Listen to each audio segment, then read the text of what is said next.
তো বন্ধুরা, অক্ষয় কুমারকে তো আমরা হিরো হিসেবে অনেকবার দেখেছি, কিন্তু এবার সম্পূর্ণ নতুন রূপে অ্যাজ এ হাইওয়ান মানে ভিলেন আমরা অক্ষয় কুমারকে দেখতে পাবো। আর তার সামনে থাকবে সাইফ আলী খান আর ডিরেক্টর প্রিয়দর্শন। তো অক্ষয় আর প্রিয়দর্শনের জুটি আমরা আবার দেখতে পাচ্ছি, আর সাইফ আলী খানের সাথে প্রায় 18 বছর পর অক্ষয়কে সেম মুভিতে দেখতে পাবো। তো ব্লকবাস্টার হবে নাকি শুধু হাইপ, চলো জেনে নি।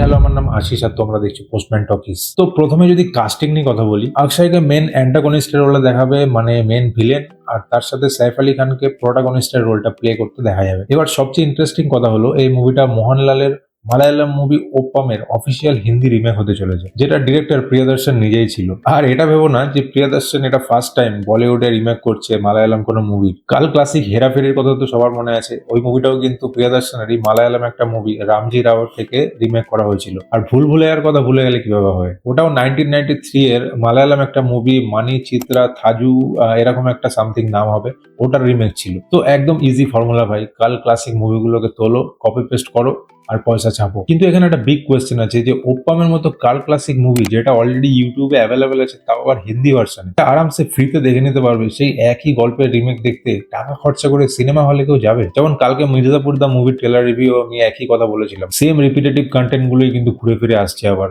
Nothing new. তো কামিং ব্যাক টু হ্যাভন, এই মুভির সব থেকে বড় অ্যাট্রাকশন হবে অক্ষয় কুমারের অ্যান্টাগনিস্ট ক্যারেক্টারটা। কারণ অনেকদিন ধরেই অডিয়েন্স অক্ষয় কুমারের কাছে একটা ফ্রেশ ক্যারেক্টার খুঁজছিল। কমেডি, অ্যাকশন, সোশ্যাল ড্রামা এগুলো তো সবাই দেখেছে, কিন্তু এবার যদি সত্যি একটা ডার্ক আর ডেঞ্জারাস ক্যারেক্টার প্লে করে, তাহলে সেটা তার কেরিয়ারের জন্য একটা বিগ টার্নিং পয়েন্ট হতে পারে। আর যেহেতু এটা অফিসিয়াল রিমেক ওপ্পামের, তো মোহনলালের ক্যারেক্টার কিন্তু যথেষ্ট ইন্টেন্স, ডার্ক আর লেয়ার ছিল, যারা দেখেছো তারা নিশ্চয়ই জানবে। সো অক্ষয়ের জন্য চ্যালেঞ্জ ডাবল হয়ে যাচ্ছে, একদিকে রিমেক প্রেশার তো থাকবেই, তার উপরে অডিয়েন্সের এক্সপেকটেশন। এবার সাইফ আলী খানের কথা যদি আসি, টিজারে যেমন দেখলাম তার ক্যারেক্টারটা হবে একটা ব্লাইন্ড ম্যান। অরিজিনাল ওপ্পামেও এই ব্লাইন্ড ক্যারেক্টারটা ছিল স্টোরির ইমোশনাল ব্যাকবোন। তো ডেফিনেটলি সাইফের উপরও প্রেশার থাকবে ওই লেগাসিটা ক্যারি করার। একদিকে অক্ষয়ের ডার্ক ক্যারেক্টার আর অন্যদিকে সাইফের ভালনারেবল কিন্তু স্ট্রং প্রেজেন্স। এই কনফ্লিক্টটা যদি প্রপারলি বিল্ড হয়, তাহলে কিন্তু মুভিটা রিমেক হলেও ফ্রেশ ফিল দিতে পারে। তো সাইফের কাছেও এক্সপেকটেশন ডেফিনেটলি হাই থাকবে। দেখো, আমরা জানি প্রিয়দর্শন প্লাস অক্ষয় কুমার এই যে জুটিটা, এটা কিন্তু অনেক হিট দিয়েছে, কিন্তু এবার সিচুয়েশন একদম ডিফারেন্ট, কারণ এটা খুব সিরিয়াস ফিল্ম, নো কমেডি। রিমেকের ক্ষেত্রে সব থেকে বড় চ্যালেঞ্জ হলো আগের মুভির সোলটাকে ধরে রাখা, আর থ্রিলার জনারে কিন্তু এটা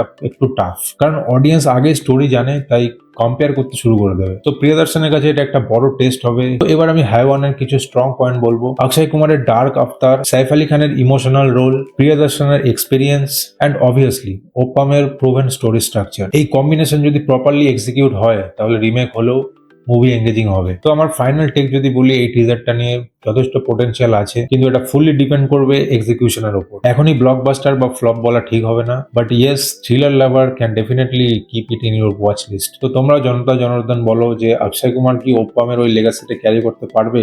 হ্যাভানের টিজার তোমাদের কেমন লাগলো কমেন্ট করে অবশ্যই জানাও। ভিডিও যদি ইনফরমেটিভ বা ভালো লেগে থাকে লাইক করে দাও, চ্যানেলটা সাবস্ক্রাইব করো। দেখা হচ্ছে খুব তাড়াতাড়ি নেক্সট ভিডিওতে। টিল দেন টেক কেয়ার দোস্ত।